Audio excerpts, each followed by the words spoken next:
106.1. I'm Julian. And I'm Ruth. And welcome to another episode of Together United. Okay, so we are in two different states right now. And so I think that our ability to talk over each other is going to reach monumental highs just because of the delay. But I just wanted to say thank you, everyone, for joining us on this Blackout Black Friday special edition of Together United. Each week, I'm going to try to say something more organized to make us more professional. Today's date is Friday, November 27th, by the way. Okay. And welcome to Together United. Yes. So we have no shortage of topics we're going to get into today. Ruth, first off, you want to tell the people how your Thanksgiving was and assure the general public that you're social distancing? And your boyfriend that you're social distancing? My Thanksgiving was absolutely wonderful. I traveled to Maryland. My father summoned me. And so I came to Maryland. I had received a negative COVID test, and I wanted to make sure that I was able to social distance from everyone. So my mother cooked enough food for the entire family plus 11 more people to come, but it was just my mother, my father, and myself. So it has been a very socially distanced break, and there have been a few times that I've gone to see my brothers, socially distanced with them as well, and mainly just gave hugs and kisses to my nieces and my nephew. Gotcha. And how was your Thanksgiving? Very small, very, very small, and very yummy, right? And you know, I just want to, you know, as I think about Thanksgiving this year, right? I think it's also important that we think about decolonizing our minds and indigenizing spaces, right? And that there's a time, I think that there is a time and a space to celebrate gratitude without indulging in the colonial lies that we're indoctrinated with in regards to traditional Thanksgiving, right? There is room to indigenize our spaces and decolonize our spaces and still have gratitude on this particular day and in this particular season in general, right? Yeah, That's for sure. a difficult year, and as everything starts to come to a conclusion, gratitude is an appreciative attitude. So we encourage everybody to like, share, subscribe, invite people to this live, and we want to make it as interactive as possible. But we want to get into the news as quickly as possible because we have a lot of different topics to get into. None more important, right, than COVID-19. Right, COVID-19 is ravaging America, no matter what section of America that you live in. And you know, one of the things that I think we forget is how new this illness and sickness is, and the effects that it may have on us long term, right? It affects so many different people in different ways. So there's a story from 13 ABC I wanted to bring up about someone who I think a lot of Black folks and just people in Toledo admire. It's Suzette Cowell, who's in charge of our local federal credit union, who had caught COVID-19. And you know, there's a story here that I think we all should take heed to and pay attention to as we try to protect ourselves and our family members from COVID-19. So I'm going to go ahead and play that for you right now. Oh, when I turn the volume on. I can't believe I'm talking to you. Every time I go to a different specialist, they tell me, I can't believe I'm talking to you. When they look at the report, they say, I can't believe I'm talking to you. Suzette Cowell is a COVID-19 survivor, but she's dealing with long-term side effects from the virus. She says her voice has changed and she has nerve pain. You have heart palpitations, hair loss. Cal was hospitalized in March. She believes she caught the virus while on a business trip in Washington, D.C. And I called the COVID line, and they told me to go to Perrysburg, to the hospital in Perrysburg. And I went out there, and they told me I tested negative. And they gave me a Z-Pack. And the Z-Pack is what took me down. Because the Z-Pack by itself doesn't work for COVID. She told me the next morning she couldn't walk and was rushed to Bay Park Hospital. Doctors put her on a ventilator. Almost died. I actually met the nurse who was going to pull the plug.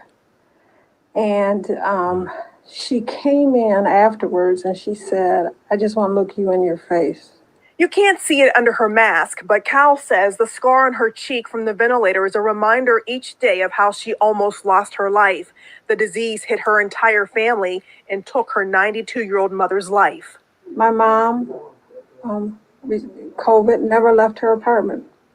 Never. She was in the hospital and they took very, very good care of her. But from COVID takes your appetite. That's what happened. Cowles says the virus doesn't give people or families a choice. You don't want to go where I've been. You really don't want to go there. Because, first of all, you might not be as lucky. But second of all, if a little mask can save your life, what's the problem? It can save your grandparents, your mother, your brother, your sister. What's the problem?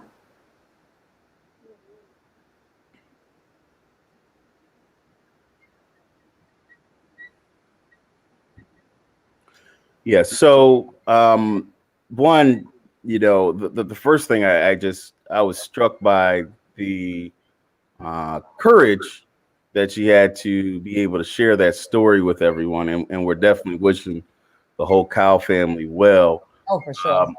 But, we don't know right now the long-term effects of COVID-19. And, there has been just complete ignorance, right,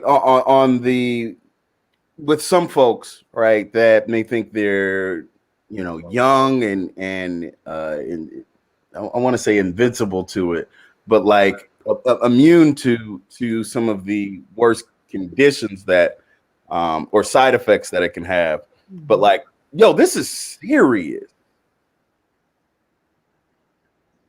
Ruth? For sure.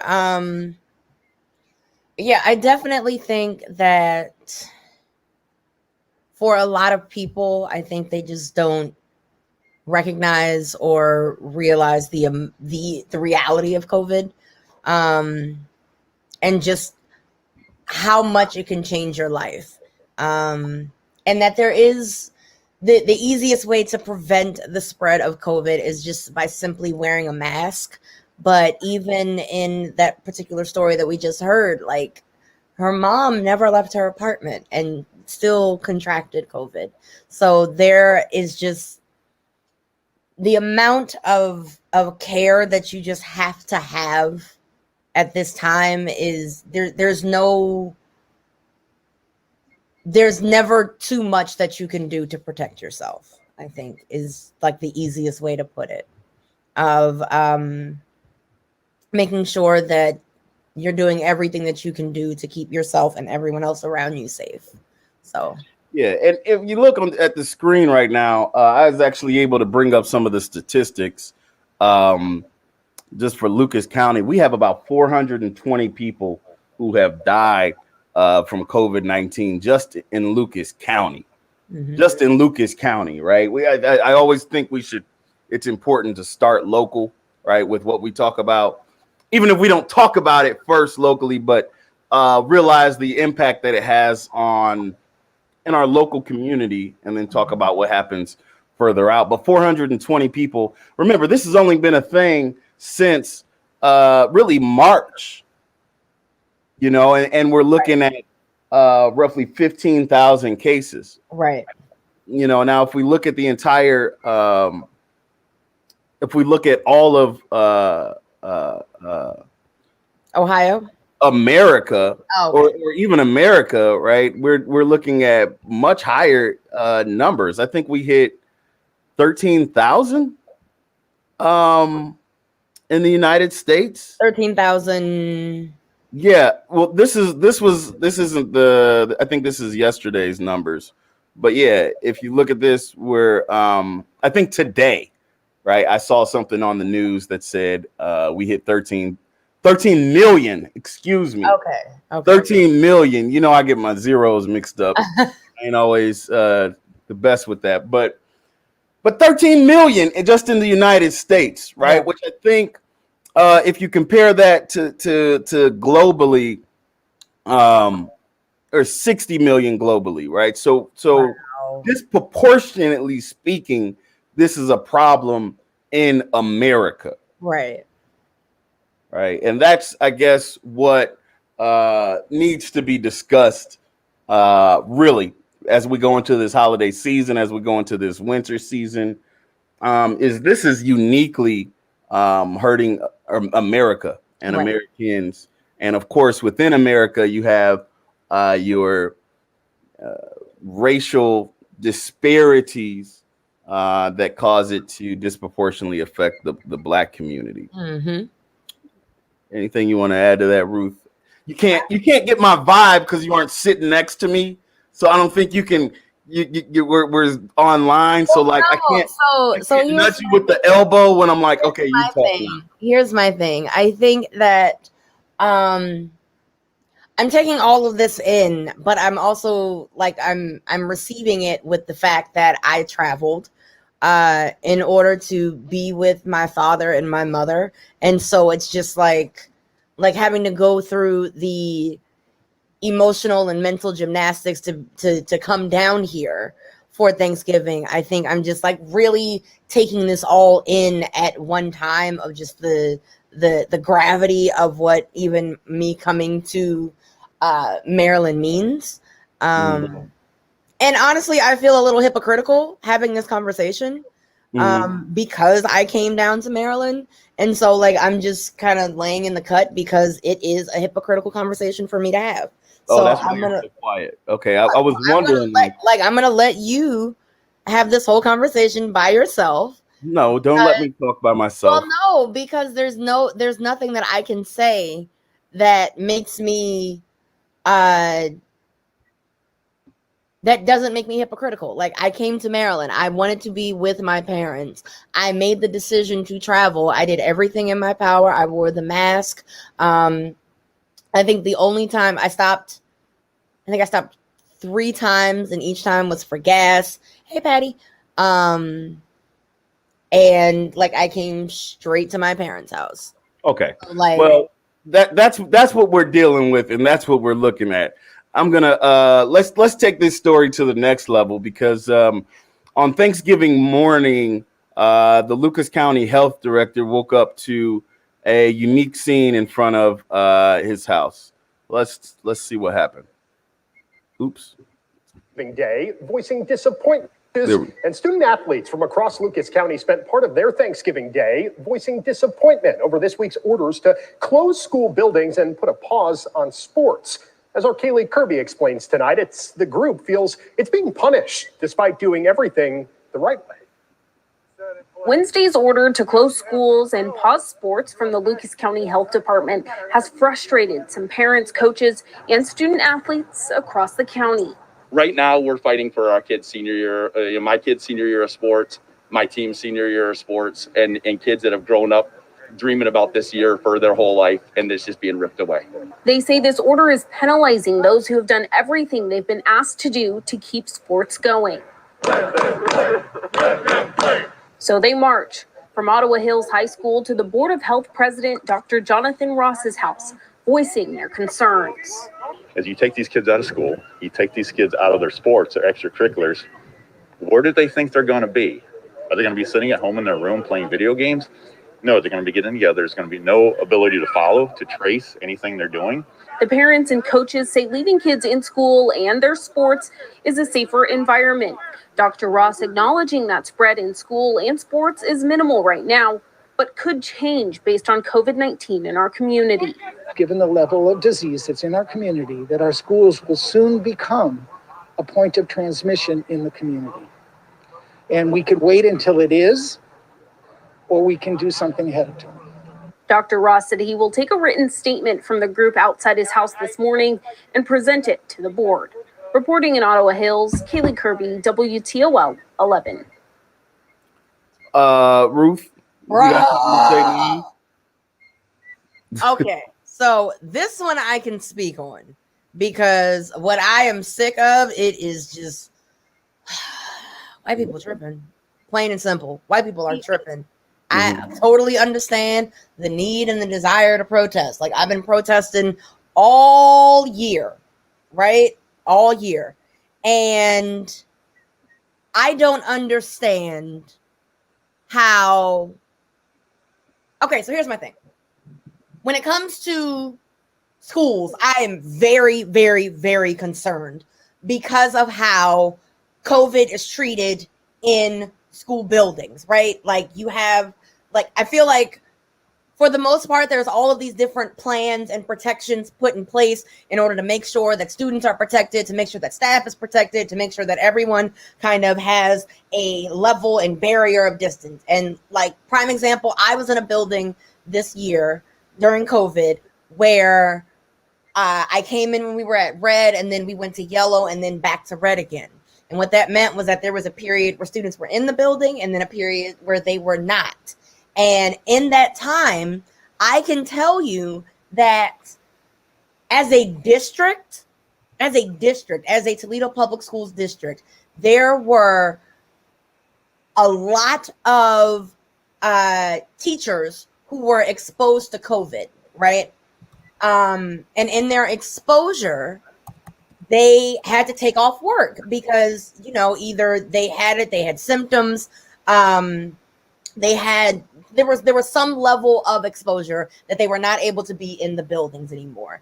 And to have schools become the place where you put children and teachers at risk when it's not necessary. I get no one likes virtual teaching. No one likes virtual learning when it comes to kids having to be at home all day. You have students who are home and their parents aren't there because they have to go to work, blah, blah, blah. Like, it's not a good solution. Excuse me. However, you have to look at how we got to this point. You have to look at the fact that way back in January, and I'm thinking maybe probably February, there were plenty of people who were telling the president of the United States, coronavirus is coming and it's real. Mm-hmm. What are you going to do about it? And he did nothing. Therefore, the exposure to coronavirus rose and rose and rose and rose. You just said it yourself. 13 million people have contracted COVID. Why would you want to put children at risk? The only successful sports that I know of, and Julian, you can let me know if I'm wrong, has been the NBA, because they created a bubble for athletes to go into, and you could not leave. And if you did leave, you were penalized because there were lives at risk. That is not happening on a high school level. There were already students last year who missed out on the end of their school year, the end of their senior year, their traditional graduation. There were sacrifices that had to be made to protect the general public, right?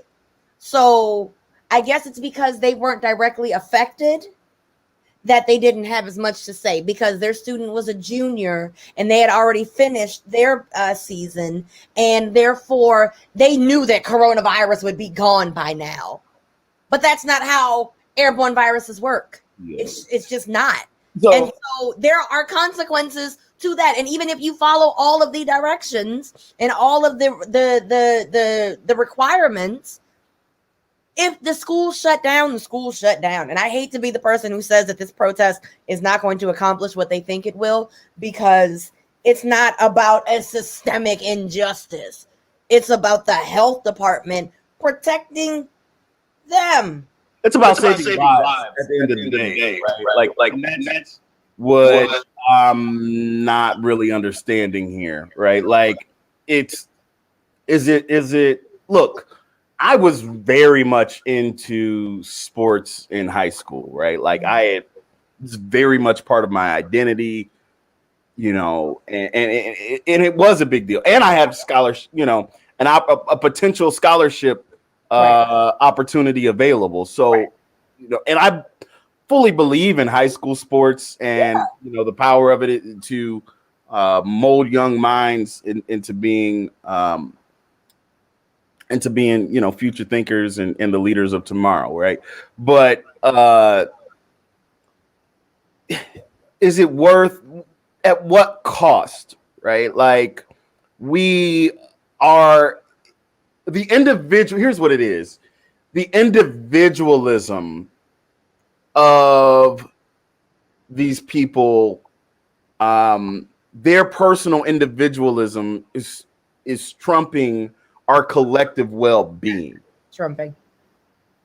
Exactly. And that is what is selfish, right? Like, I can relate to wanting to, get back to life as usual and as normal, but that individualism does not trump the greater good and the greater safety of all, right? So just because you want to play sports doesn't trump the fact that you could be putting grandmothers at risk, you know what I mean, for losing their life. Right. There is one, we're fortunate enough to have Chastity Bowman in the comments section today, who's an awesome organizer with the Ohio Prisoners Justice League. And I'd be remiss if I didn't bring up at this time also what's going on in our prisons and in our jails, right? Like I know I spoke with an incarcerated brother earlier this week, and he said, in short, they're not really testing, right? They're giving folks the thermometer, but they're not testing like they should. Chastity says that the National Guard entered the Ohio, I think that's the Toledo Correctional Institution, earlier today, which would be, I guess, we would be breaking that news here on our show, because I haven't seen any other news outlet report that. So it's important that we get the word out. And it's important that I do want to put this comment on the screen, and I'm just going to read it for those listeners that are listening on WAKT 106.1 Toledo Radio. No, you can listen there too as we stream live. Cassidy says, we have been pushing for mass trace testing. Their answer is to test wastewater to see the percentage as a whole. However, that still doesn't tell us who has it and who doesn't. And that's absolutely correct, right? Like, so, and what is particularly evil, and I don't use that word often, but evil about what's happening with our incarcerated brothers and sisters is most of them haven't been out since COVID has been in existence. Mm-hmm. So essentially, you have the prison guards that are infecting those incarcerated brothers and sisters, which just feels evil. Right. Evil to me is the only word I can come up with to describe it. And I think that's one, we're not talking about COVID and our incarcerated brothers and sisters enough. And I think when we look back at this era, we will be disappointed at the very least, right? We at the way that we treated our incarcerated brothers and sisters during COVID. Because I know when I went to the jail to register incarcerated men and women to vote, one of the things that I was concerned about was just in general whether or not they were being tested regularly, and how they were taking care of individuals who did wind up positive.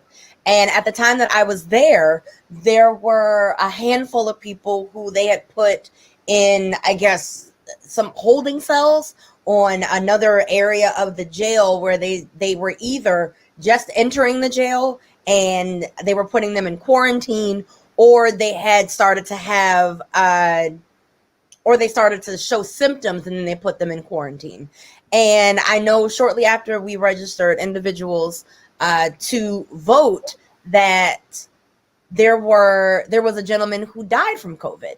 And I believe he was a person that was in that quarantine area. But it also begs the question of what happens in that quarantine area. Like, are there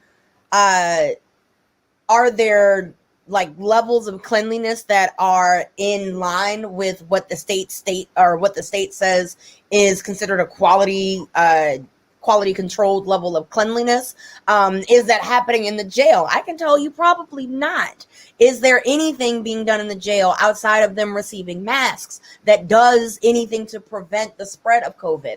I would say probably not.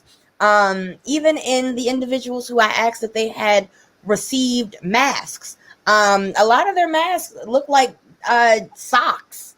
Look like socks that had strings sewn onto them. So even their masks weren't a quality level that you would see on an average citizen who just wanted to prevent themselves from catching COVID. So like there are so many different levels of systemic oppression that you can see in COVID as it relates to our incarcerated brothers and sisters. But one thing that I wanted to add before we moved on, looking at the people who are in Ottawa Hills, those are the same parents that I was speaking to in over the summer. When I went to give a speech in Ottawa Hills, I wanted to make it very clear that I was there to represent individuals who were going through things like systemic oppression and systemic racism. And that's why we were marching and that's why we were protesting. And yet and still, here we are a few months later when there is a global pandemic that has become very quickly a nationwide pandemic because of our lack of preparedness and our lack of taking care of ourselves to the point that we are no longer infecting one another. And yet there's still this mentality of my needs aren't being met, and so I have to make sure that I have what I want at the lack of benefit to everyone else. So it's obvious. Before you go any deeper on the Ottawa Hills parents, I want to pause for a second just to play this brief clip about what happened in because there's kind of several conversations we're having right now. Mm-hmm. And I just want to make sure our viewers understand what's happening, right? There's the conversation about the Ottawa Hills parents. It's not just Ottawa Hills. It was several suburban schools, and the Lucas County health director lives in Ottawa Hills. That's why they protested there at the House. We're going to talk about the House in just a minute. But then there's also been massive neglect at the state institution, right, in Toledo, right? And then also where the National Guard has been brought in as of today, and they're not properly testing our incarcerated brothers and sisters in there. And Chastity alleges they're testing the wastewater to be able to test the COVID, which is wild. And not giving them proper health care. Essentially what they're doing is they're putting them in the hole, right? Which we know does terrible things to one's mental health. So not only are you in a physical compromised position, but you're in a mental compromised position as well. A lot of people equate the hole in solitary confinement as torture. But there has been a death here also in the local county jail, right? And I did want to just underline that while we were, kind of close to that subject, so folks could see what was going on there. Lucas County inmate died at a local hospital yesterday afternoon after testing positive for coronavirus. He was brought to the hospital on October 16th, where he tested positive. Sheriff Tharp said the man had other health issues. An autopsy is being done to find the exact cause of death.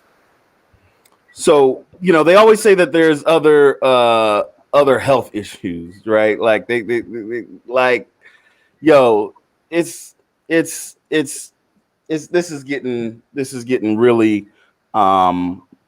really difficult and really messed up. Like the privilege, I think that's what you were saying, and that's what I've heard other people say, is very clear when, like, we're talking about people incarcerated not being able to properly quarantine and get proper health care so that they can live, versus the privilege of children missing a game,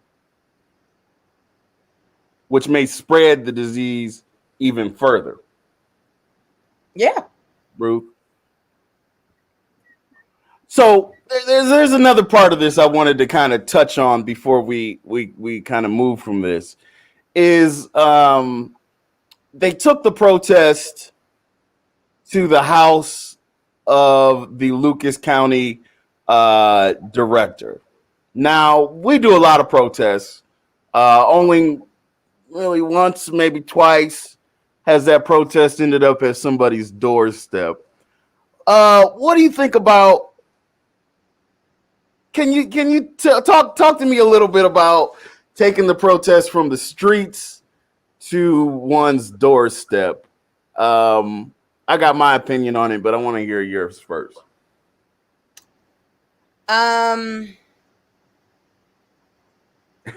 So I have not been a part of any protests that I can remember that I went to someone's doorstep. That's not to say I haven't, but I honestly can't tell you off the top of my head that I have gone to someone's doorstep in a protest. The main reason why, and I speak of this once again as someone who does not recall going to someone's doorstep. The main reason why is because I am concerned in this day and age of bringing a mob of people to someone's home. Now, it's one thing if they're in their office. It's one thing if I catch them at lunch. It's one thing if I catch them out in public. But there's something about a home that I tend to shy away from. If only because of just like having people show up at my home is a level of insecurity that I wouldn't be comfortable with having show up on my doorstep. Like, it's one thing to go through the neighborhoods. It's one thing to walk past and not acknowledge per se, like, 43378, that's his house. Like, I don't like that. I don't like that. I would much rather catch you at lunch. I would much rather catch you at breakfast, at your office, walking in the park. I would be much more like. I'm gonna jump in right here. So, like with protesting, there's kind of a scale, if you will, of increased pressure. Right.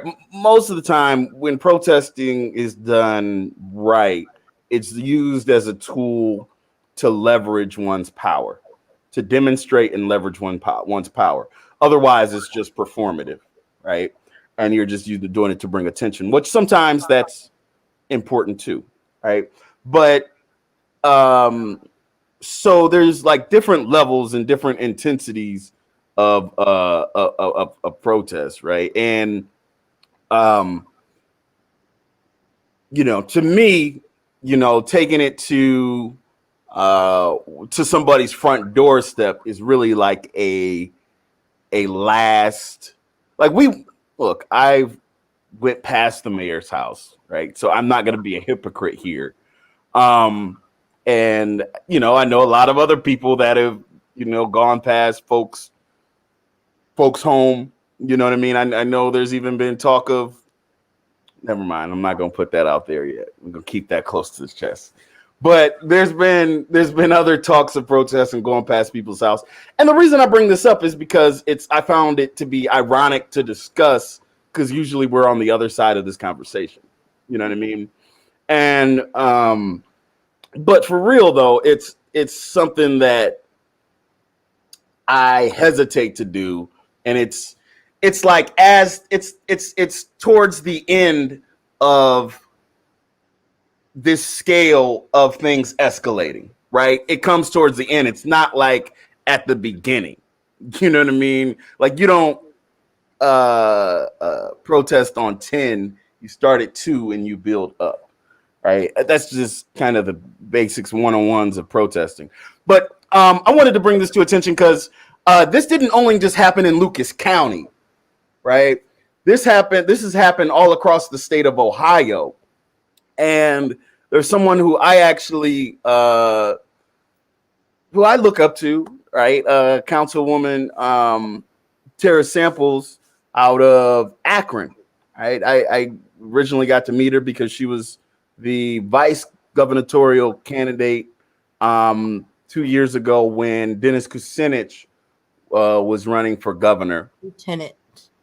Lieutenant. What did I call it? Vice. Okay, fine. Y'all know what I meant.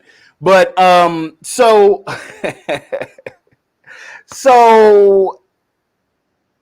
I'm gonna go ahead and play this clip. So they called her phone, and this was her reaction.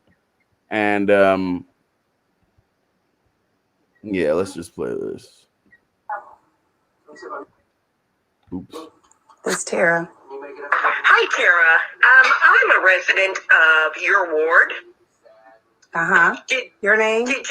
What's your name? Did you just threaten residents for protesting? Listen, I don't know where you guys are coming from calling my phone with this asinine stuff when you're threatening to come to people's house where I live with my mother and my father just passed. So it does matter. Do not call my phone. I just like y'all think y'all have her do whatever. You don't vote for me anyway. You're a Trumper. Please don't call my phone. Yo.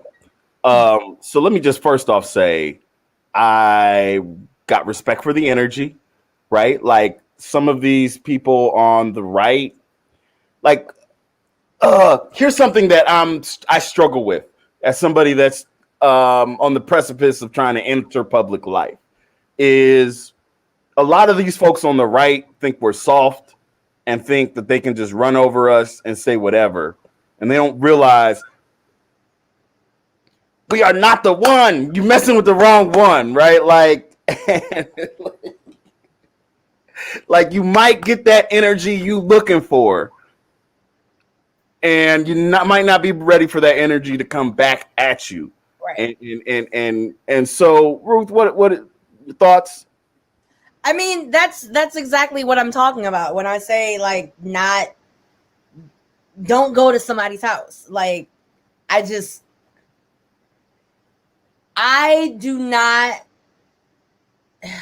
goodness gracious. Like I don't know how to make it clearer that going to someone's house is, I don't know. It's like you said, like the energy that you're expecting them to have of being kind and polite and just not being upset with you for infringing on their personal space. Like I've seen it on both sides, right? I've seen it on the one side where there have been individuals of whether it's Black Lives Matter or some other like opposition to systemic oppression has gone to someone's house and they've been greeted. I think it was somebody's husband that came to the door with a gun and was like, "Get off of my property." And Like, if nothing else, I come from the mindset that my home is going to be where I have peace, right? And so maybe I don't maybe I'm just not as gangster politically as I should be, or I think I am, but I'm not about to invite that type of energy into my home, and therefore I'm not going to bring that to someone's home. Like I said, I will catch you out in these streets. I'll catch you at lunch. I catch you at breakfast. I catch you in your office. I catch you in all of these different places. But what I'm not going to do is go to the one place where I expect to have peace and expect to disturb you there, because now we're dealing with a whole other level of safety, because now you know where I live, and especially based on the past of systemic oppression, of having people's houses burnt down just simply for being Black. Now you're going to invite someone into your space, or allow these people into your space who may have just as nefarious ideologies, right? Like, no, it's bad enough that most addresses are already widely available, especially if you're running for public office. Your address is already all over somebody's internet space. But no, I'm with Tara. I'm with Tara, keeping that energy real high. Don't look, I said what I said. Don't come to my house. Okay, I want to add some context to this, because I am a fan of Tara Samples, right? And I, generally speaking, like to see Black women in power. But I want to add this to kind of bring it home to what we're dealing with COVID, because sometimes we just see numbers and we don't see the human stories behind it. So I'm going to go ahead and read this off real quick. This was a post she made 4 days ago, and it really illustrates how important, or how COVID really affects folks that I think we may not realize. She says, quote, and this is from Tara Samples, a Akron City Council woman. This is how COVID-19 affects a family. August 11th, my dad went into the hospital suffering a stroke while we were on vacation visiting his dad, my grandfather. After he was admitted, less than 24 hours later, he was life-flighted to another hospital 367 miles away from home. We had to wait 4 days to see him because we had to wait on a COVID test to come back. Well, the first test came back inconclusive, so another one had to be done. 2 more days, he was alone. By the 4th day, he developed pneumonia and had to be put on a ventilator. Because of 4 days of waiting on a COVID test, we could not see him. By the time we did, he was unable to talk to us. We never heard his voice again. The last thing my dad said to me before being life-flighted 367 miles away from home was, "Tara, I want to go home." My dad never got to come home, and we lost 4 days we could have spent with him because of COVID. My dad passed away on September 1st, 2020. So she says, when people inbox me, message me, text me mad about a 30-day shelter in place in your bubble, I say, talk to the families of those who have died, who have had or died of COVID or other illnesses alone because they couldn't visit them in the hospital. You have life. If you're mad at us for caring about your life, you only have 23 days to go. I thought that was powerful because it makes it personal. You know what I mean? Like, this is real, and there are real consequences, and individualism is not going to beat COVID. We had is and I think that's what's so frustrating, seeing these people of privilege behave in this way. Right. Like, we understand your individual concerns, we understand your individual frustrations, but we're not going to beat this as individuals. We only beat this as a community. So with that being said, we're going to hit our first break. I'm Julian. And that's Ruth. Stay tuned for more Together United. We got some good topics coming up, so y'all won't want to miss them. Stay tuned, y'all.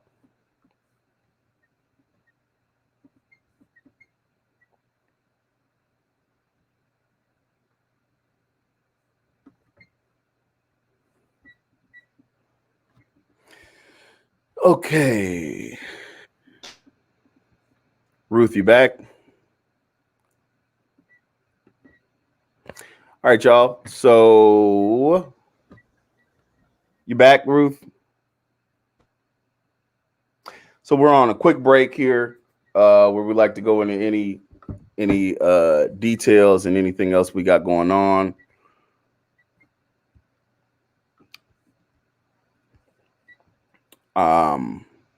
We got some other really big topics y'all won't want to miss. So hang on with us. Send us a chat, man. We want to talk back with you. Chastity, thank you for watching. We got to chat because there's some stuff that's going on with the prison that I think we need to bring to the public's attention. So we're gonna chat and get on the same page there. I'm gonna figure out what's going on with Ruth real quick, because I think she froze. Oh. Yo, what's up? What happened to your computer? I don't know. Oh, I hear you. Where are you? I'm here. I gotta turn my lights back on. Oh, and the laptop that had the lights in it died. So I had to plug that thing back in. Can Trevor still hear me? Are we on? Oh, okay. We should be on break on the radio. Okay, yeah. He said he wants to. Okay, cool.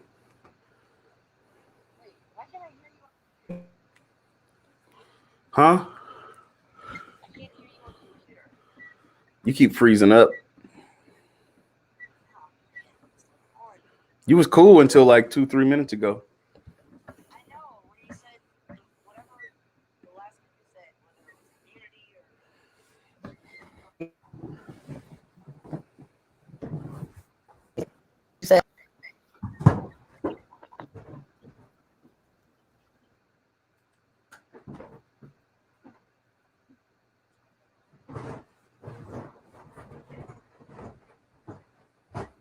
Okay. Ask Trevor how long we got. What's up, y'all? Any questions? Go ahead and put them in the comments. I'm glad you're watching. I'm gonna hang up. So you can... Ruth, can you hear me? Okay.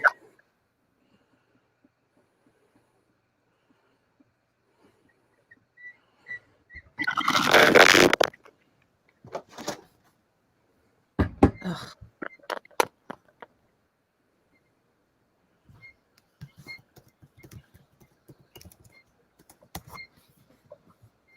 Okay, can you hear me? Yes, I can hear you. Okay, but my computer's about to die. Okay.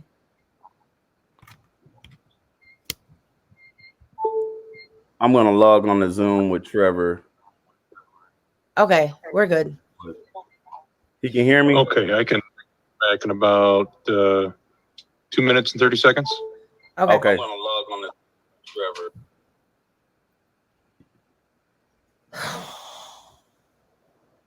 You all right, Ruth? Yeah. Okay. You gotta let me in the Zoom. No, remember we can't log you into the Zoom. I was just gonna. Okay. And also, you didn't. You're not. No, we're good. You don't have to get in the Zoom. I think. Okay. I think we're right. Ugh, man. All right. Oh, Trevor, do you have enough time? Do you want to add another song so that you can do your log out for the Black Friday?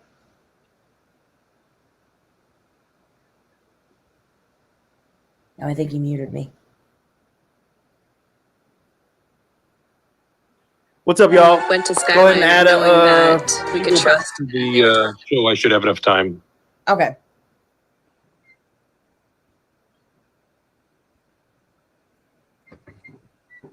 Ooh. Add a comment, share, subscribe. If you're on YouTube, subscribe. So you can watch this on YouTube, Facebook, and Twitter. For those of you that don't know. If you don't know, now you know. Alrighty. Well, that was a good. Yo, I got you off of there just in time, didn't I? I don't know. I don't know when it actually ended. You froze as soon as I decided I wasn't going to throw it back to you. Oh. I mean, after you cut me off so eloquently. I did not cut you off today. I've been cool. I was mid. A process for. Oh, shoot. And we'll just pick up where we left off. We were talking about the cabinet selection, a process for Biden. 10 seconds. 9, 8, 7, 6, 5, 4, 3, 2, 1. Here we go. What's up, everybody? You are listening to WAKT 106.1 Toledo, Ohio. You can also listen in on ToledoRadio.org, or if you are simply joining us on Facebook Live. Developing right. Yo, what's up, y'all? Thanks for hanging in with us. So we're gonna stay statewide for a minute. There are, and the reason I bring up two of these city council people, one with Tara Samples, and the next one I'm gonna bring up, that's because these were actually two city council people I actually look up to, you know. But the next one is PG Sittenfeld out of Cincinnati. I'm going to go ahead and, instead of leading into it, I'm going to go ahead and let y'all see exactly what's going on here. Oops.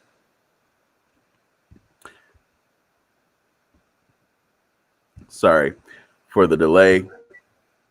I promise I'm coming. Ruth, tell me about the first time you met PG Sittenfeld. I have not met PG Sittenfeld. Okay. Oh my gosh. But what I do. I met PG Sittenfeld about 2 years ago. Oh my gosh.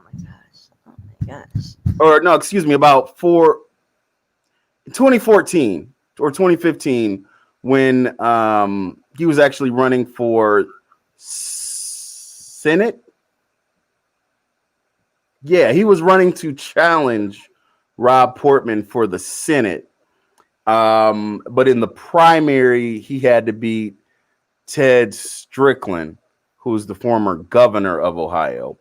And I remember he came to Perryman's church and talked about the Black Lives Matter movement and how, you know, basically he was progressive and how that applied to white folks, essentially. So, you know, this isn't the white moderate like we've been talking about. This is somebody who's really tried to do the work. But just like we've seen in Toledo, the same issue has came up in Cincinnati as well. There we go. Developing right now, Chris, new information on the big story Fox 19 Now investigates broke yesterday. The arrest of Cincinnati City Council member PG Sittenfeld. And he just issued a statement on social media a short time ago proclaiming he is innocent. And then his legal team started trying to poke some holes in the Fed's case. That's right. The charges that Sittenfeld are accused of is trading votes for a developer in exchange of $40,000 in campaign contributions. The indictment, which we refer to detail, says that Sittenfeld wanted to minimize the scrutiny of the payments by putting them into a fund not attached to his name. Today, Sittenfeld's attorney did respond. Today, PG Sittenfeld issued this statement on social media, saying in part, quote, "I am innocent. The allegations against me are simply not true." It continued, "Please know this. I do not give up and will not give up. I intend to keep fighting these false allegations, fighting as your elected council member, and fighting for our city and its future," end quote. Sittenfeld is accused of accepting cash for specific action in his role as city council. Federal officials allege he was funneling the money as campaign contributions into what is referred to as a political action committee. A PAC that was secretly controlled by Mr. Sittenfeld in exchange for specific and official action and benefits to Project One. This afternoon, an attorney, Charles Ritkers, issued this statement, reading in part, "The government falsely claimed that PG's PAC was secretly controlled by PG and falsely claimed that PG hid the donations he received from undercover agents." It continued, "PG's PAC was publicly created in 2018 before PG was approached by the agents," adding, "The PAC is public. All donations, including the money from the government agents, are reported to the FEC as required by law." Ritkers argues the statements by the government hurt Sittenfeld's presumption of innocence. UC professor David Niven says that there is a fundamental difference between the case against Sittenfeld and the two other city council members. Allegations against council member Pastor and the plea agreement with council member Denard, they had their hand out for money that they were going to stick in their own pocket. In this case, the allegation against council member Sittenfeld is he had his hand out for money that he wanted to put in a campaign war chest. Niven adds, "There's a fine line due to the PAC." The allegations against Sittenfeld are a little bit more gray. It's a lot closer to the line between politics as usual and an allegation of bribery and corruption. Now, if you do want to see all of our coverage on this, you can download the Fox 19 Now News app, or you can go to our website. It's fox19now.com. Okay, so, excuse me. All right, so that's essentially what we're dealing with PG Sittenfeld. Now, PG Sittenfeld was, or is, I guess I could say, still running for the mayor of Cincinnati. All right, so this is a pretty big story. Cincinnati City Council has 9 members. 3 of the 9 have now been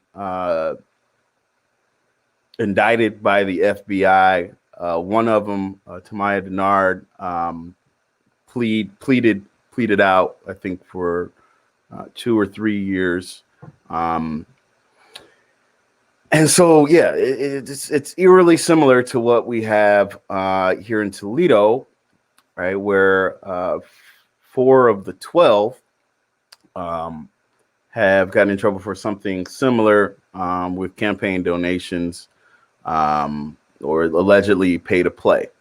Now, this is interesting for a lot of reasons. One, this comes at a time, right, where we know that Donald Trump has, or the Trump administration, Donald Trump was in debt, right, and perhaps has made many decisions for his own personal financial benefit to help absolve himself of that debt. So we perhaps see that on the federal level.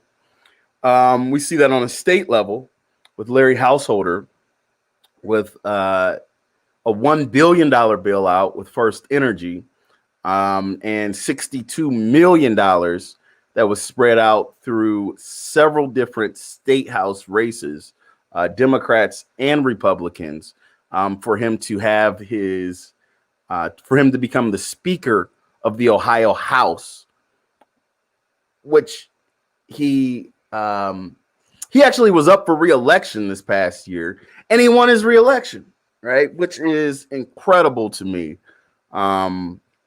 under those type of allegations, right? But now we have PG Sittenfeld. The FBI is alleging that the money went to the PAC. There's some kind of, dare I say, juicy details in this. So the confidential informant was actually a former Bengals player, And this is I mean, the whole thing is just really fascinating to me. Because to me, it seems like there might be more than meets the eye with this. They're all innocent until proven guilty, but the timing of this was all done. I don't know, man. It just it seems odd about this, right? Like, I mean, I know the FBI has a high conviction rate, right? Like in the 90%. But the fact that all of these things are going down in Ohio at the same exact time, while under a corrupt Trump administration on the federal level, just seems a little fishy to me. Seems a little fishy to me. So that's what we got going on there. I mean, the question is, here's where this kind of affects us here locally. PG Sittenfeld is one of the, there's a lot of talk about in Ohio us not having a bench, right, in political circles. And what that means is that when it comes time for newer people to run for positions on the Democratic side, that because some of these people have held positions so long in local leadership that there aren't many young, fresh, up-and-coming faces in the Ohio Democratic Party. Without a doubt, right, PG Sittenfeld is /was, I don't know how you want to look at it, one of the preeminent, right, young, progressive, up-and-coming voices in the Ohio Democratic Party, right? I mean, I think no one in Cincinnati has ever received a higher percentage of the vote than him. I think that was in 2012 or something like that. He's got that Ivy League background and all that people care about when running for higher offices. So, and when we look at, for example, when we look at 2 years from now, who's going to run against Rob Portman, I think that's something that's definitely worth considering. We do have Ruth back in here. Ruth, how much of that did you catch? Welcome back. Hi. I caught maybe like the last 2 minutes. Just so you know, whenever you disappear, the viewers go down. I think you're a lot prettier than me, so please hang around so we can keep at least. And you're smart. You have such wonderful intellectual ideas too. You're not just a pretty face. You're pretty brain. You're pretty brain. So I tried to clean that one up nice. All right. So what do you think about this whole PG Sittenfeld thing? Cincinnati in general, or the FBI's investigations really statewide in Ohio? So I am super concerned with the amount of consequences for these statewide FBI investigations that tend to directly impact Democratic candidates or Democratic position holders. The main reason why is because it seems as though the book is thrown a bit more at the Democrats. They tend to lose a lot more. There's a lot more that's on the line for them. And the only reason why I say that is because while the amount that has been allegedly offered as bribes to all of these different candidates or all of these different politicians, it tends to range at about that $40,000 level. I'm not sure how much is PG Sittenfeld guilty or allegedly. Yeah, so it's $40,000. What is a little bit different than with PG than some of the others is this allegedly went to his super PAC. Okay, right. So which the legality gets a little fuzzy there. Here's my thing. Like like not even looking at the super PAC versus the in their own pocket type level of it. I still am shocked, and I don't know if we're going to have time to get to this, but just in general, the entire Larry Householder situation, how you have individuals who are holding city offices who are guilty of receiving, $40,000 or $3,500. And then you have someone like Larry Householder, who is the Speaker of the House for the Ohio House. Yep. Who is allegedly guilty of receiving over $60 million. That's right. In bribery. And that has its own pay-to-play dealing with the energy companies and all these other companies that wanted to get like a $1.6 billion tax break and incentive and all this other stuff. I say all that to say, though, that Householder did get a slap on the wrist, and he was told that you are not going to be allowed to continue to legislate from the Ohio House, and he was thrown out. And yet he won his re-election campaign. Even with 4 other write-ins on the ticket, he was still able to keep his position. So it seems as though, if nothing else, the Republicans can take their smack on the hand and have enough money in their war chest to win another election. And so I'm just curious as to how that works.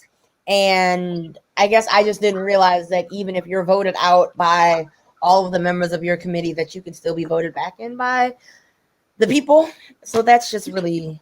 And we have to keep in mind, right? Like, let's keep in perspective of the 4 city council people in Toledo who were essentially, forced to leave their positions. Meanwhile, Cincinnati, they're not. In the Ohio State House, they're not. But right. On Toledo City Council, they are. I just want to give folks a quick refresher of what happened with the Larry Householder situation. I'm going to go ahead and play this quick little clip as a refresher. All right. And this is from the USA Today. For 2 nuclear plants, which at the time were owned by a subsidiary of First Energy since at least 2016. The FBI alleges that First Energy and its interests routed $60 million to a 501c4 nonprofit called Generation Now. The complaint doesn't directly name or charge First Energy, but instead refers to it as Company A. 501c4s are also known as dark money groups, because they don't have to disclose who their donors are. The complaint alleges Company A also sent money to an energy pass-through, believed to be Partners for Progress, Inc., another dark money group. Both Company A and the energy pass-through sent money to Generation Now, which the complaint alleges is controlled by Ohio House Speaker Larry Householder. Allegedly, the money was mostly routed to Generation Now to support candidates Householder had chosen, who would help him be elected Ohio House Speaker. Okay, real quick, right there, that's a part that I think I don't want us to lose track of. Okay. Did you hear that, Ruth? You still with us? But allegedly this PAC went to tons of people within the state of Ohio to help support their races for Larry Householder to become the Speaker of the Ohio House. That, one could say, is also a pay to play, right? But there are lots of folks who haven't been charged with that. All right, so I'm going to go ahead and play the rest of this clip for you.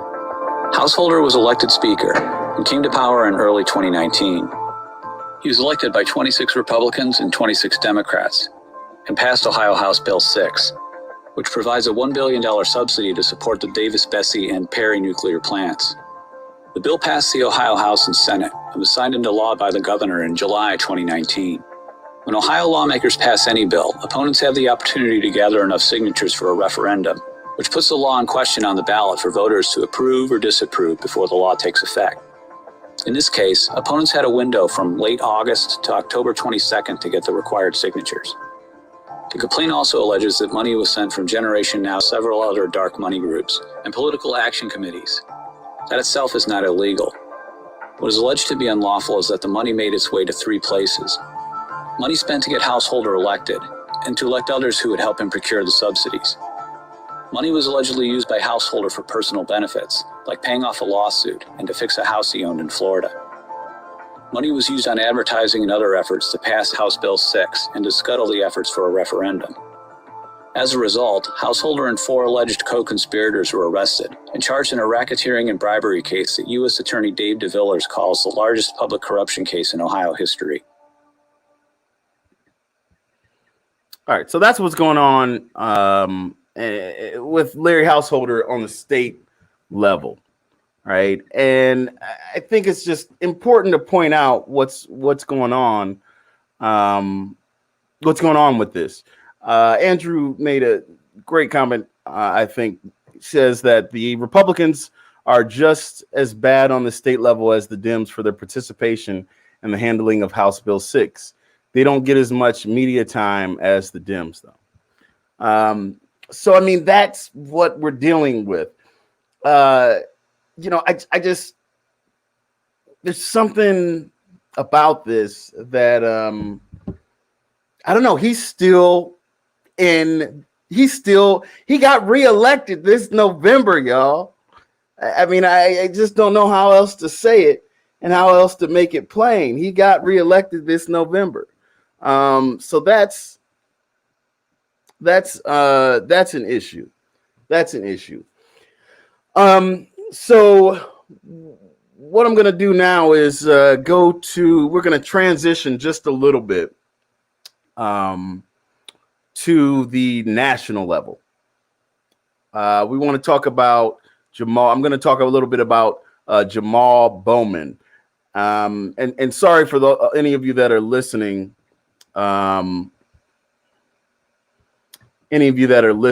Ruth had some technical difficulties and unfortunately won't be able to finish out this particular stream. So hang in there with me, y'all, and I'm going to do the best I can to try to keep this thing going. But I'm going to go ahead and transition to the national level.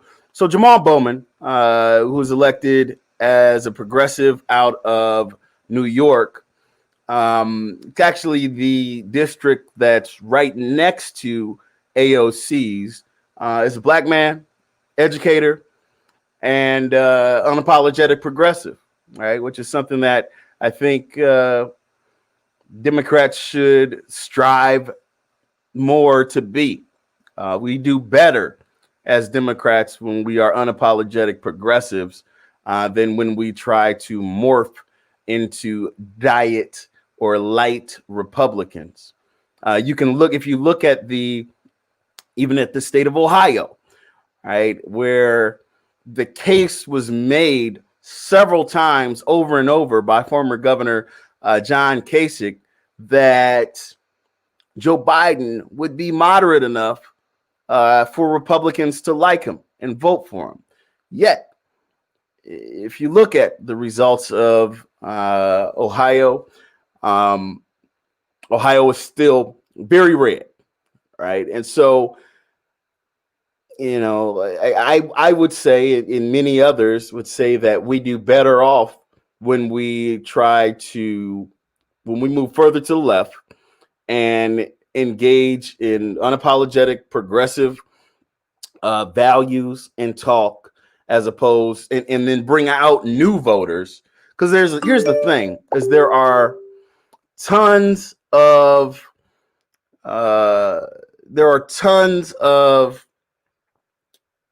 people who don't vote because they're frustrated with the system.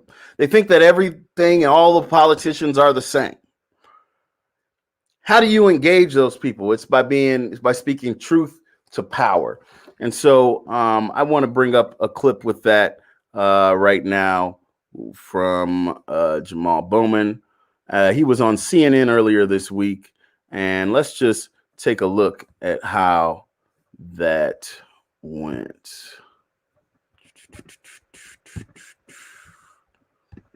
And we'll just pick up where we left off. We were talking about the cabinet selection process for Biden and Senator Bernie. Sorry, y'all. We're gonna get there.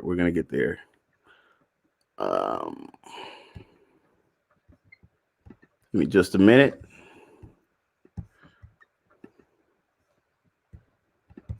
Okay. So once again, Jamal Bowman from New York, New York. And he was on CNN earlier this week. And what I'm going to do is bring up the stream of, do we have Ruth back? Ruth, you're back. Hi, guys. We're still trying to make this work, huh? Yes, I'm trying. Okay. Oh, there you go. All right. Well, she's going to keep trying. And I'm going to go to this next clip. Thanks, y'all, for the patience. For any of y'all who are waiting for this next clip. We're going to keep this going. Oh. All right. Here we go. Jamal Bowman on CNN. This was earlier this week. I'm going to go ahead and play that now. Sanders of Vermont had this to say. And we'll just pick up where we left off. We were talking about the cabinet selection process for Biden, and Senator Bernie Sanders of Vermont had this to say. It would be, for example, enormously insulting if Biden put together a team of rivals, and there's some discussion that that's what he intends to do, which might include Republicans and conservative Democrats, but which ignored the progressive community. I think that would be very, very unfortunate, Bernie Sanders had to say. So based on Biden's elections so far, do you see anyone that's progressive enough for you? Well, first, let me say off the top, thank you so much for having me. When I hear names like Rahm Emanuel being floated as part of Biden's cabinet, considering the fact that he covered up the murder of Laquan McDonald in Chicago, considering the fact that he closed over 50 elementary schools and 30 mental health institutions, it's incredibly alarming and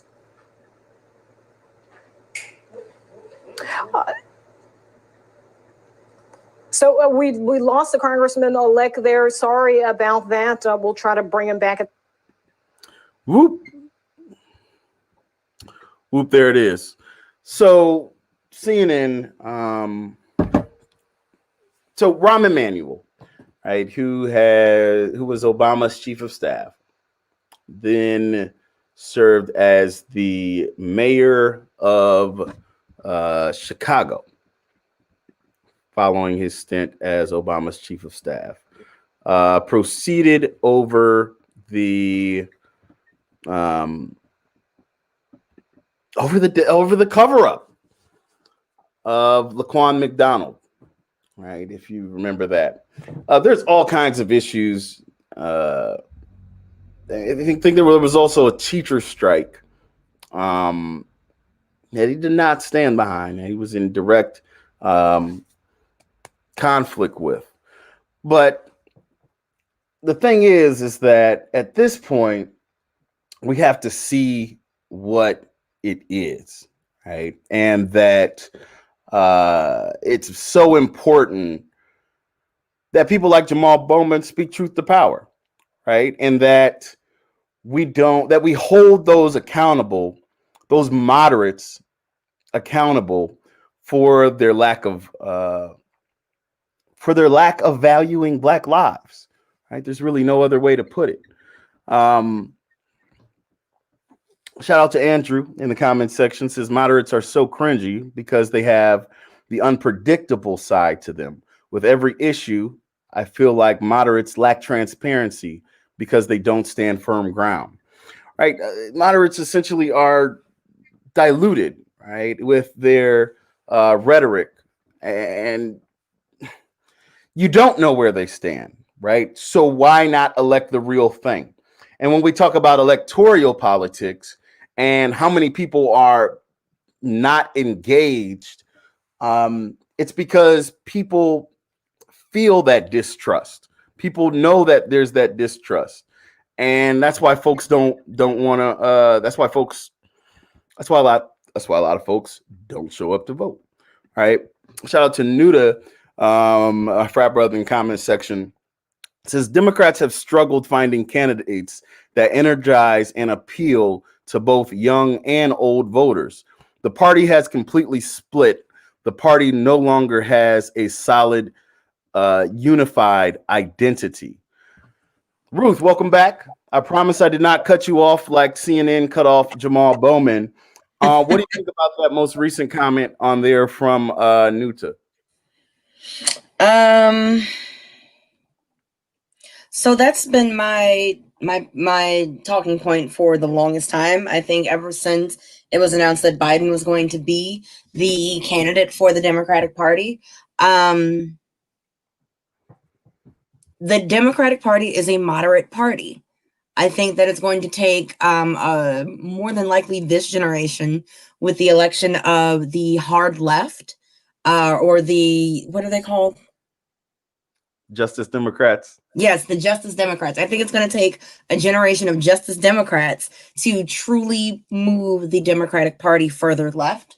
There is no one size candidate fits all, just because of the sheer amount of personalities and acceptable identities within the Democratic Party. I don't think that there is one candidate that everyone can fully get behind.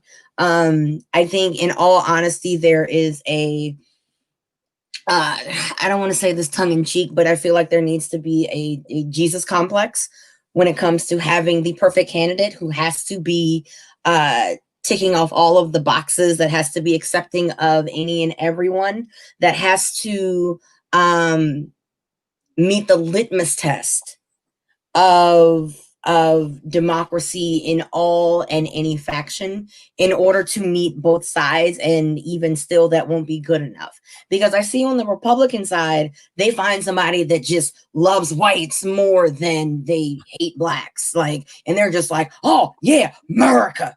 Whereas on the Democratic side, you have to kind of tick off all of these different boxes to appeal to both sides of the Democratic Party for old and young voters, because there's so much of a disconnect between old and young voters. Like, young voters are idealistic.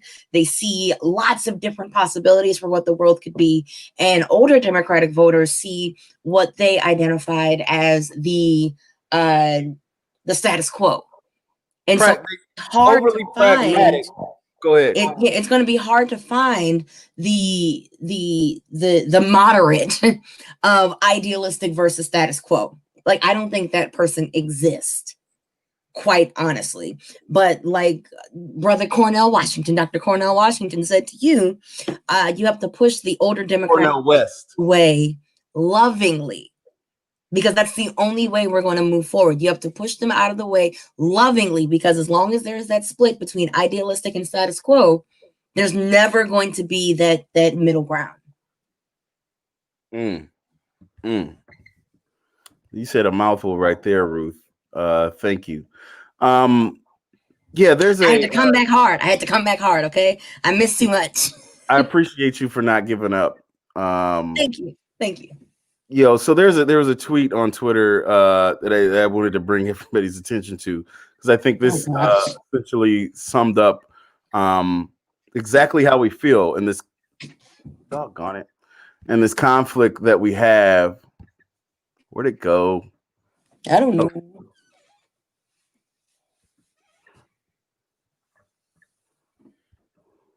Wait, what was this tweet about? CNN cuts off Congressman Jamal Bowman. Oh, that wasn't it. That's from something. But hold on, what is that about? Naturally giving it more life because of what?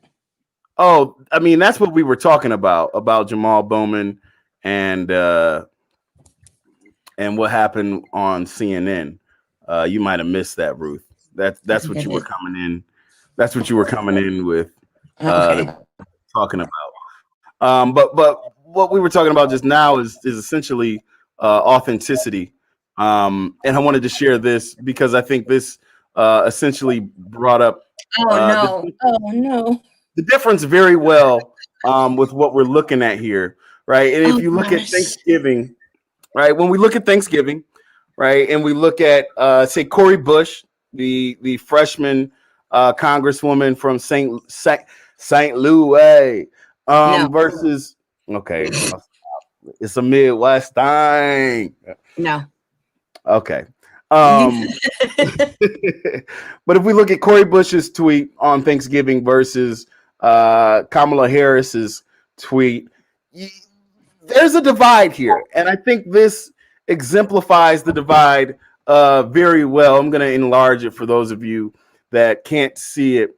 And I'm going to read it for those of you listening. Cori Bush. Oh, wait, no. I want to read one. I got it. Cori. So go ahead and read Cori Bush's tweet. Okay. Today, we reflect on our country's colonialist history, the racial genocide of millions of Native people, and the ongoing assaults of Native livelihoods, cultures, and religions. Today, we reaffirm our movement's solidarity with Indigenous communities.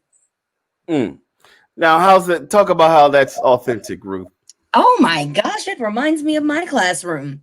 It reminds me, so every year before Thanksgiving break, we don't learn about the Pilgrims and the Native Americans. No, we learn about all of the native lands.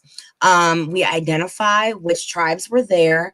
We identify how long they were there. And then we identify where they are currently in relation to the different states that have taken over and the areas that have been colonized.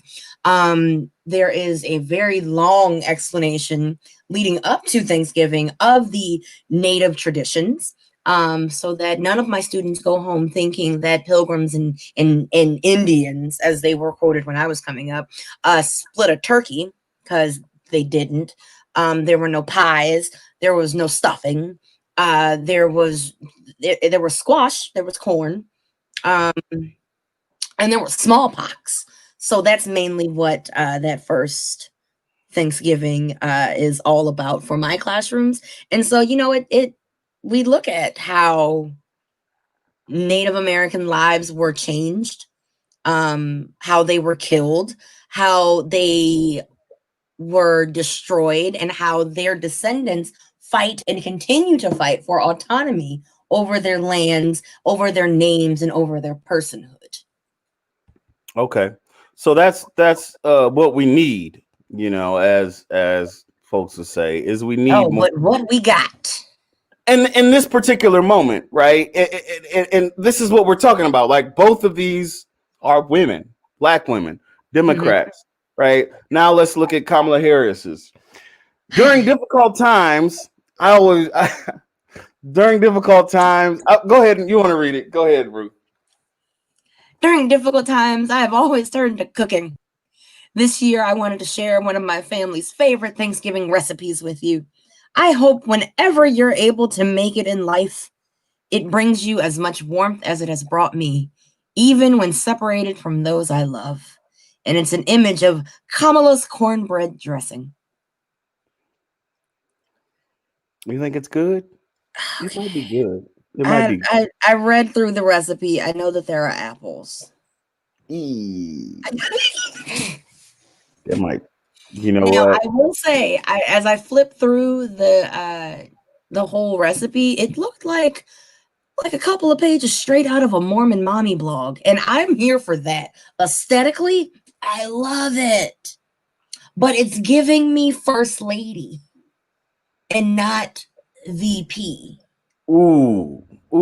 Okay. I hear you there. Okay. It's patronizing. I think that's what you're getting at. Is it seems patronizing, right? And I hate to like make it feel sexist, but it feels sexist, right?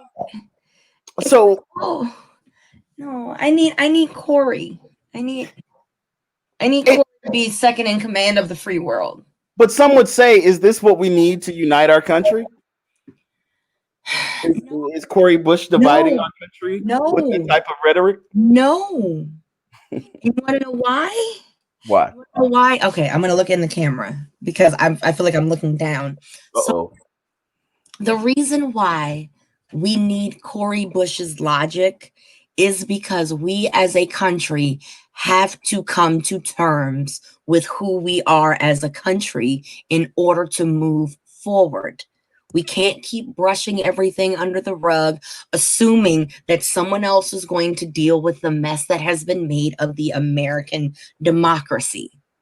And that means coming to terms with how we have treated and continue to treat our Native American population. I mean, it literally took a pandemic to get the Washington Redskins to finally change their name because it is so racist.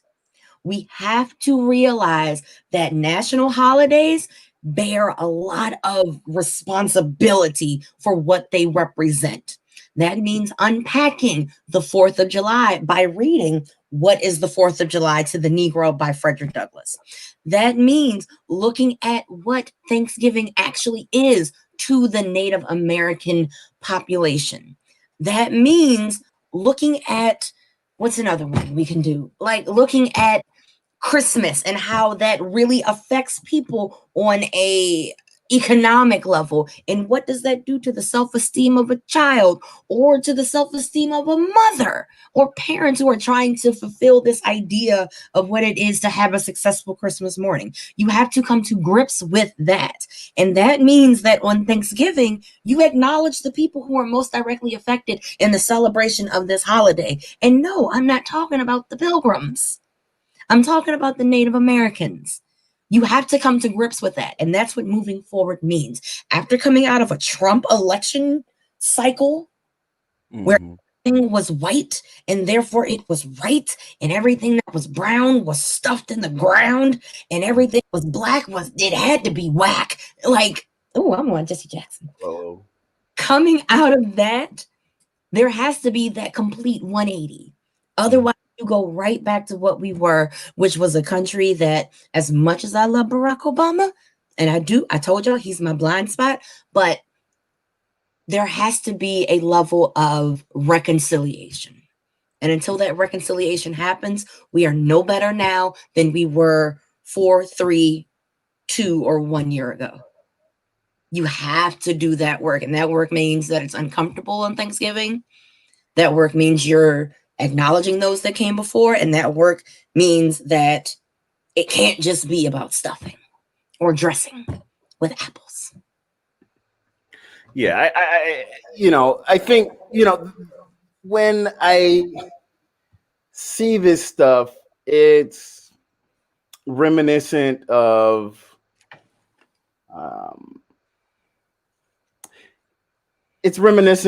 like Obama with so in love with you, right? Like it's okay. I can't sing, right? Y'all know this. No, we already know that you can't sing. I'm just trying to figure out where you're going with this. I love you. Or when he sung, like I liked when he sung "Amazing Grace," right? Mm-hmm. But like there were a lot of cultural moments that Obama had that resonated with me. But like you said, Obama is in your blind spot. I think him being the first Black president, like we gave, because of those culturally relevant moments in that position of power, it caused many in the Black community to give him a pass with policy, right? And I think since the awareness, right, that the movement for Black Lives creates is policy focused, not on pandering, right? And what I'm cautious of, and I think many others are worrisome of, is that as we go into what feels like Obama's third term with Joe Biden and Kamala Harris, is that we will continue to get more pandering, right? And yes, the policy is going to be much better than Donald Trump, but is it going to be what Black America really needs? Is it going to be what our country really needs? Like what we really, the perspective that really helps us is Cori Bush's perspective, right? Including right? And Right. the harm that America has done to so many indigenous communities, right? But when we gloss over that and talk about recipes, where we're asserting the cult of personality, right, above the rigorous look at policy that's Right. actually needed Right. in this particular time that we're living in. Now, I will say that I'm really interested in seeing this first year between Kamala and the Justice Democrats, because just like you talk about the young and the old, I think it was Nuda that talked about the young and the old Democrats, right? Like those two tweets were prime examples of young and the old. And even though Kamala, I don't think she's that much older than Cori Bush. Like I can't tell you off the top of my head how old Kamala is, but that is a prime example. Taking a day like Thanksgiving, and the older generation of Democrats are like, we gotta cook, y'all. I know it's gonna be rough, and we're not gonna have as many people as usual, but we gotta cook. So here's a recipe. And the younger Democrats are like, nah, scratch that. We got a whole other issue that we got to talk about before we even get to what we do currently on Thanksgiving. We need to deal with why we celebrate Thanksgiving and all the baggage that comes with it. We're going to unpack all of this, period. Like, that's the dichotomy that I'm really interested in seeing. I want to see more days like this where you can see Black women in their authentic Black womanness, because they're both being incredibly authentic, and that's really exciting to see. But to see it on the larger scale of the federal government and seeing how all of that works is, I'm excited. All right, I'm gonna go ahead and we're on a roll here. I'm gonna go ahead and transition into our next clip, which was from the Breakfast Club. Since we were talking about Obama already, his book dropped, and what's it called again? I can't remember. The Promised Land. Yes, The Promised Land. And so he's Why you keep talking about my blind spot? Well, we're gonna talk about it right now, and we're gonna bring up this clip from the Breakfast Club. Did for every community, including where we talk about a question that comes up often is what has Obama done for Black people? And so he finally got the chance to answer this question. Let's see what he said. Okay. With reading this book and all that you did for every community, including our own community, how do you take it when you hear, especially African Americans, minorities, say that, they feel that President Barack didn't do enough for minorities, didn't do enough for Black people? What are your thoughts on that? You know what? I understand it, because when I got elected, there was so much excitement and hope.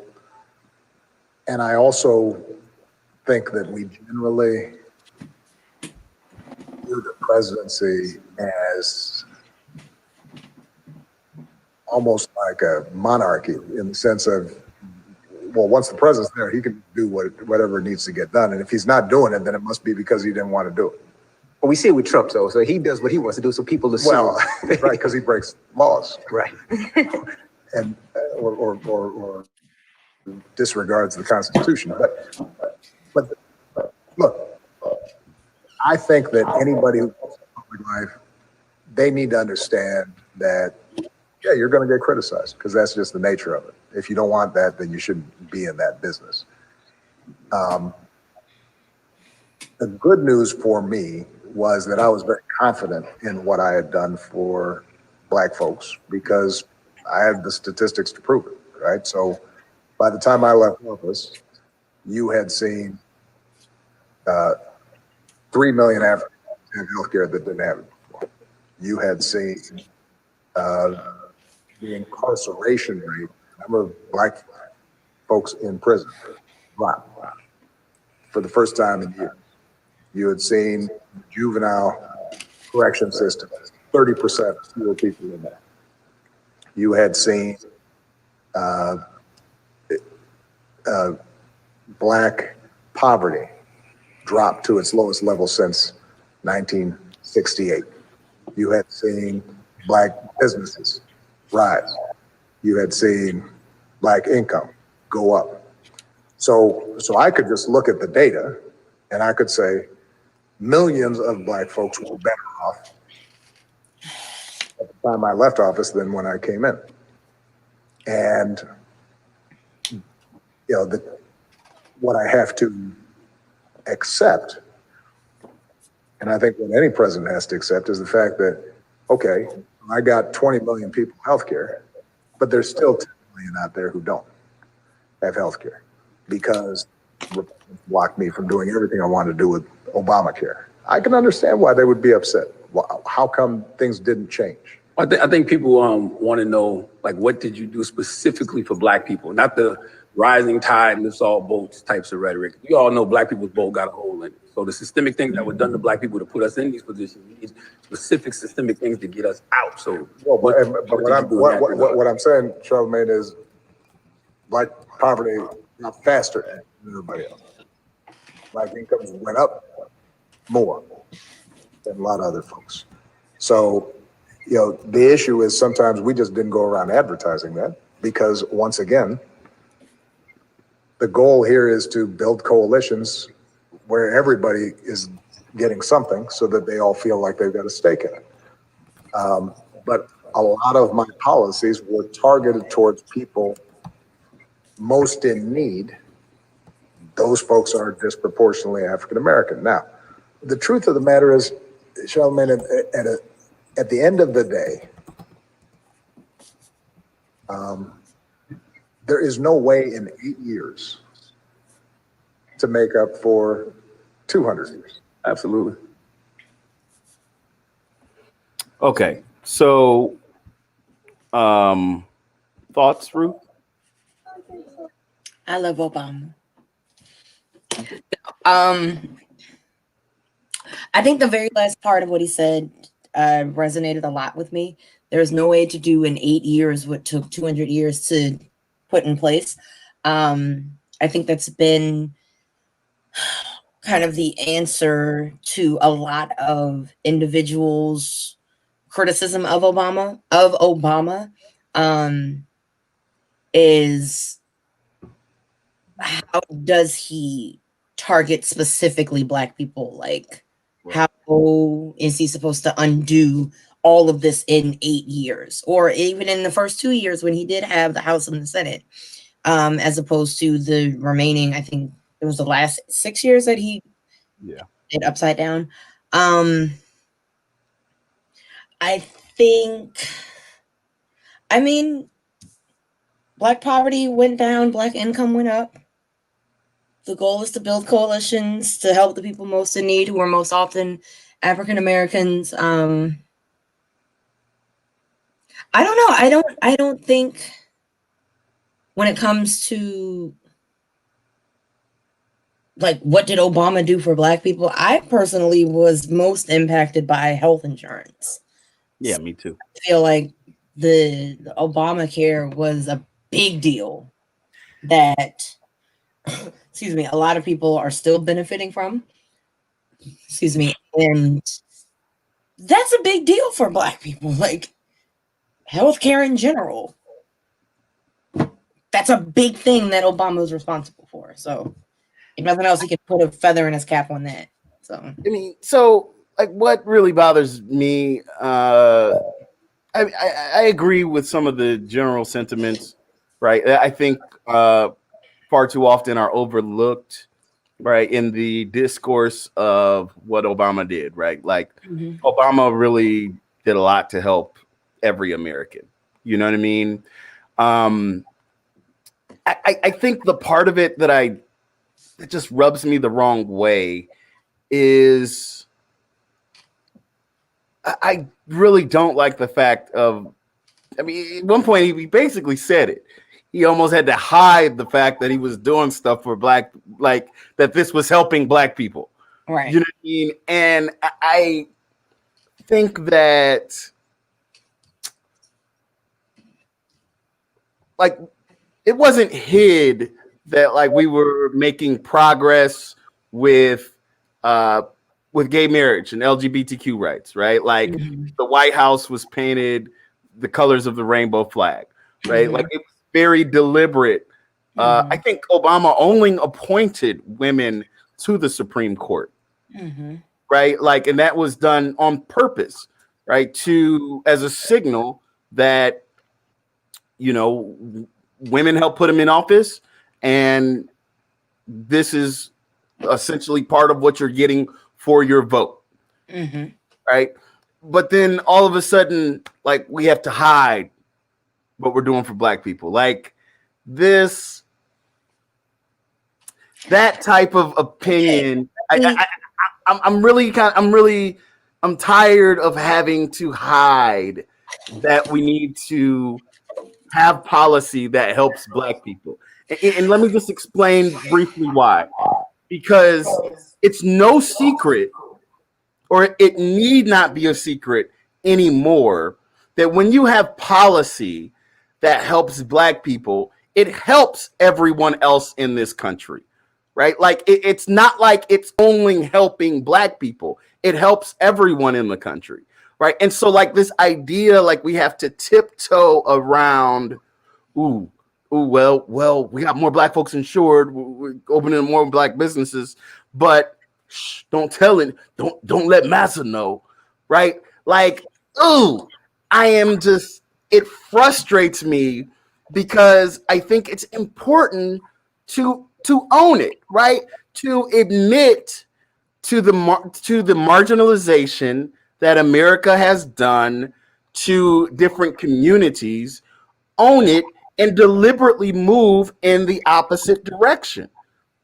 I don't understand why we have to keep hiding it like it's because it's revolutionary.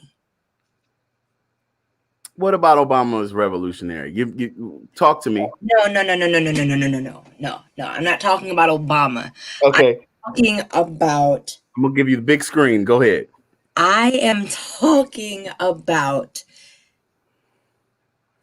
deliberately valuing Black bodies in any form of politics is revolutionary. The reason being is that for so long, Black people were thought of as less than, and I'm talking about in primarily or predominantly white communities. To exclusively target Black people is revolutionary, even in 2020, because of the fact that for so long, Black people were considered second-class citizens. We were considered less than, we were considered ignorant, we were considered everything but greatness. Now, when you move forward, you have this idea that Black people should be valued, and that's revolutionary. Having Black people in commercials is like, whoa. And you know exactly that feeling. Can we say that we still aren't second-class citizens if we have to hide? That's why acknowledging that we have to focus on Black issues, that's why it's revolutionary. Because we're still treated as second-class citizens. Okay. So therefore, to value a second-class citizen as someone worthy of value is revolutionary. And we're not ready to have that conversation, especially not in Toledo, with the exception of a handful. And I'll put Sheena at the top of that list.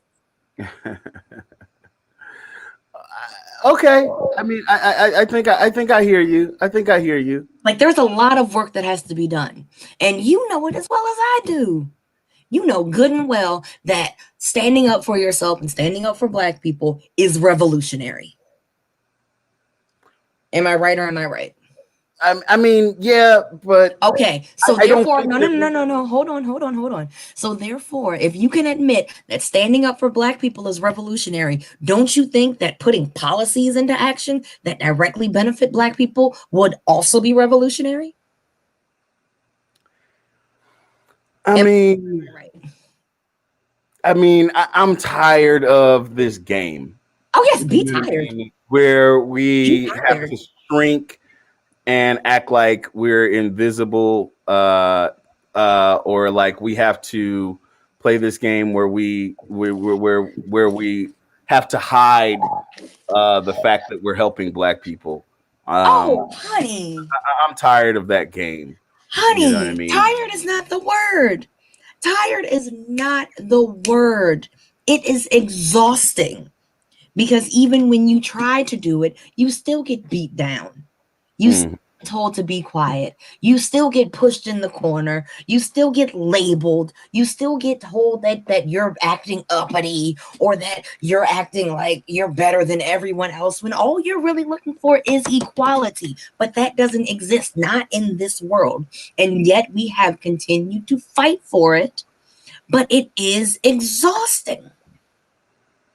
Let's see. Notice says, I agree. The Congress we had would not have allowed him to pass any of those initiatives if he said it was specifically made to help Black people. No, they would not. These are backdoor dealings. These are backdoor dealings that deal with Black people. You have to accept that. You're listening to Wicked Games. So Obama has done more to help Black people than I think most Black people realize. Would that be a correct statement? I think that yes. Because I think that the things, and again, this could be coming from a blind spot point of view. I think that the things that he's done were put in place to help those most at risk. And I think he did say that, to help those most in need. And in majority of those instances, those most in need were Black people, but they weren't specifically stated to be Black issues. But here's where I'm concerned now, because now we have essentially Obama's third term. We have Kamala Harris, you know, and I now the moment we have Black people taking to the streets, calling for liberation and justice, and the moment now elected officials that we put in office, Black folks won this election, cannot behave like they did in 2009. No. And so that's where I'm cautious. And I think we need to be very careful. Ruth, do you want to make any more comments on this? I have one more clip I want to play before we got about 5 minutes before we wrap up for the night. Let's go to the next clip. Okay. So right now we still have Donald Trump. He's still in office and he is losing it. He's losing it. Yes, I saw it. Play. Electoral College votes for Joe Biden on December 14th. Will you concede the election? It's going to be a very hard thing to concede because we know there was massive fraud. So as to whether or not I can get this apparatus moving this quickly, time isn't on our side. Everything else is on our side. Facts are on our side. This was a massive fraud. This should never take place in this country. We're like a third world country. Just to be clear, if the Electoral College votes for Joe Biden, will you concede? Well, if they do, they made a mistake because this election was a fraud. Just so you understand, this election was a fraud. I mean, they have Biden beating Obama on Obama's vote in areas that mattered in terms of the election, in swing states. And yet he's losing to Obama all over the place. But he's beating Obama in swing states, which are the states that mattered for purposes of the election. So, no, I can't say that at all. I think it's a possibility. They're trying to look between you people. Don't talk to me that way. You're just a lightweight. Don't talk to me that way. I'm the president of the United States. Don't ever talk to the president that way. Not for too much All longer. right, I'm going to go with another question. Go ahead. So if Joe Biden does elect President-elect Joe Biden, are you not going to leave this building? Just so you, certainly I will. Certainly I will. And you know that. But I think that there will be a lot of things happening between now and the 20th of January. A lot of things. Massive fraud has been found. We're like a third world country. You know that it's tradition for previous presidents to go to the next president's inauguration. So will you attend Joe? I don't want to say that yet. I mean, I know the answer. I'll be honest, I know the answer, but I just don't want to say it yet. Look, a thing like this possibly has never happened before, but maybe people just didn't catch it. But we've caught it. We've caught hundreds of thousands of votes. Listen, excuse me. When they don't allow a poll watcher, which is a sacred person in our country, people don't know what a poll watcher is. A poll watcher is considered sacred in our country. When they throw them out of rooms, But that's not true. They didn't do sure that. it is. And when they put them in pens, Your attorneys admitted excuse they me, were- no, they didn't. My attorneys did not admit anything. Okay, he's almost done, y'all. So there we have Donald Trump wilding. You know what I mean? Ruth, we got about 3 minutes. Thoughts? Get him out of here, man. Get him out of here. Look, he is losing his mind. He is slowly boiling down into nothingness. And we got what? Another 2 months before that man is gone. Gone. Yo, gone. Yeah, I think he's really trying to save himself from going to jail at this point, right? One thing we're not going to have enough time to He talk gets about sued by every single state. in this clip is that he pardoned Michael Flynn, right? Who was guilty of lying to the FBI about colluding with Russia in the previous election.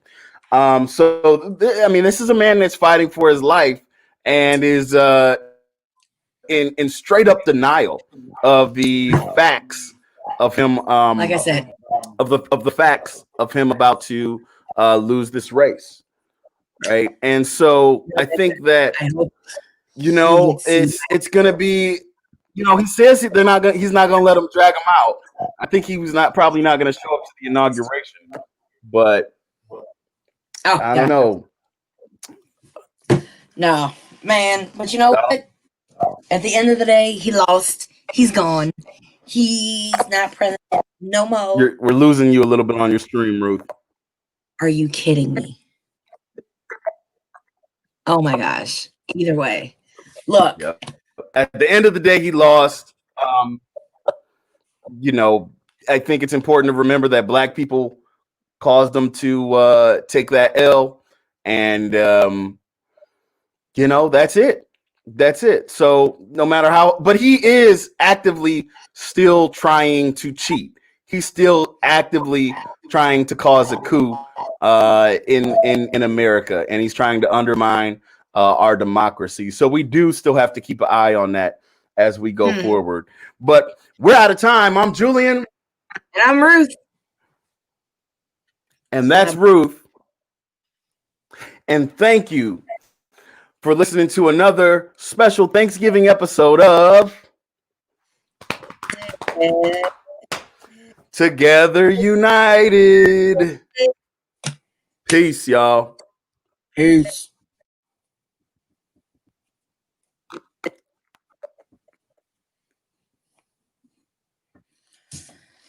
All right, that's it.